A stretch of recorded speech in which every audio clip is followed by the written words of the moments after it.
রাজিম বিসমিল্লাহির রহমানির রহিম। কেন তুমি আমি তো আমার মতো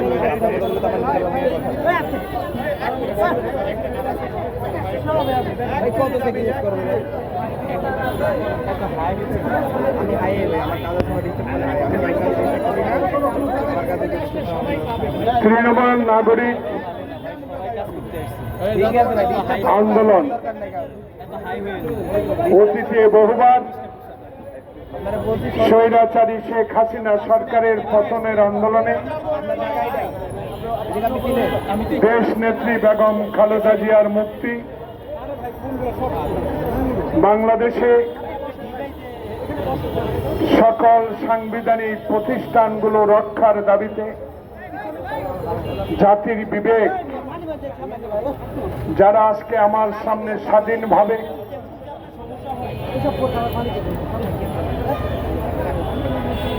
আপনাদের লেখা, আপনাদের ছবি, আপনাদের স্ব টেলিভিশন পত্রিকায় জমা দেওয়ার যে সুযোগ, অতীতে সেই সুযোগ থেকে বঞ্চিত ছিলেন, আপনাদের এই বঞ্চিতদের পক্ষে দাঁড়িয়েছে তৃণমূল নাগরিক আন্দোলন। স্নেহের সভাপতি, উপস্থিত আমার সহযোদ্ধাবৃন্দ, একটু পরেই গুলশানে আরেকটি সংবাদ ব্রিফিং আছে।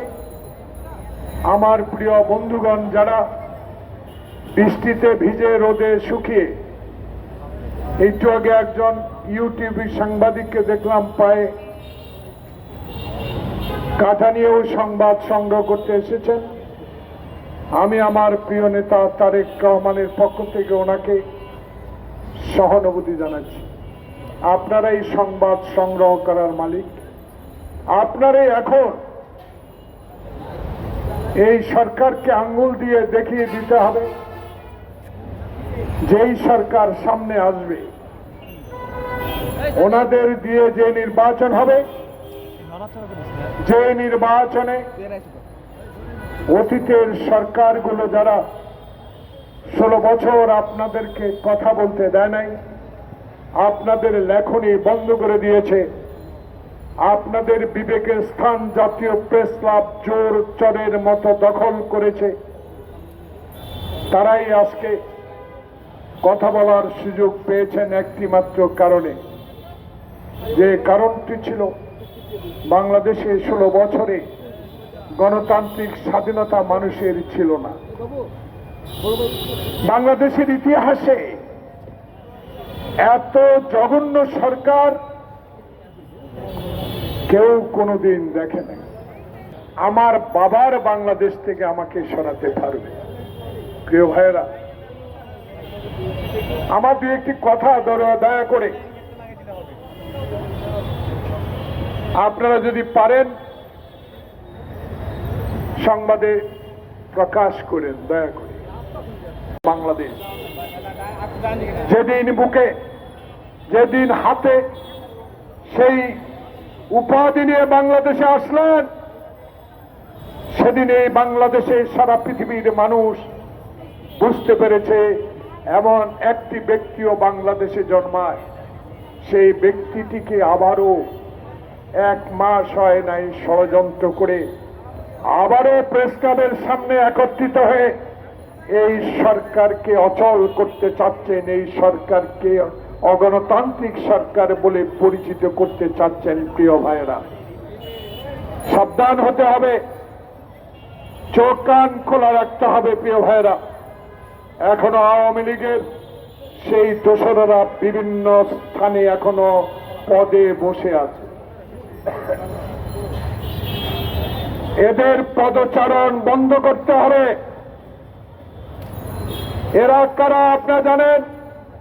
এরা আমার আপনার অধিকার বঞ্চিত করেছে। এরা বাংলাদেশের হাজার হাজার কোটি টাকা প্রচার করার জন্য শেখ হাসিনা তার সহচরদেরকে সহযোগিতা করেছে। এরা তারা যারা বাংলাদেশের সংবিধান নষ্ট করেছে। এরা তারা তাদের পক্ষে রায় হয় না বিদায় এই হাইকোর্টের সামনে ময়লা ফেলেছে। এরা তারা যাদের পক্ষে রায় আসে নাই তারা এজলাসে লাথি মেরেছে। এরা তারা যারা আমার ইলিয়াস আলীকে গুম করেছে। এরা তারা যারা বাংলাদেশের সবচেয়ে প্রিয় নেত্রী বেগম খালেদা জিয়াকে একটা মিথ্যা মামলায় কারাগারে পাঠিয়েছে। এরা তারা 21শে গ্রেনেড হামলা পরিকল্পিত তৈরি করে বাংলাদেশের অসাংবাদিক নেতা ইনশাল্লাহ এক মাথা এক বলে যিনি আগামীতে বাংলাদেশের প্রধানমন্ত্রী হবেন ইনশাল্লাহ, সেই তারেক রহমানকে তারা সাজা দিয়েছে। এরা তারা এখনো আপনাদের আশেপাশে ঘুরছে প্রিয় ভাইয়েরা। তাই এদেরকে সাবধানের সহিত পদচারণ করার দিকে নজর রাখবে।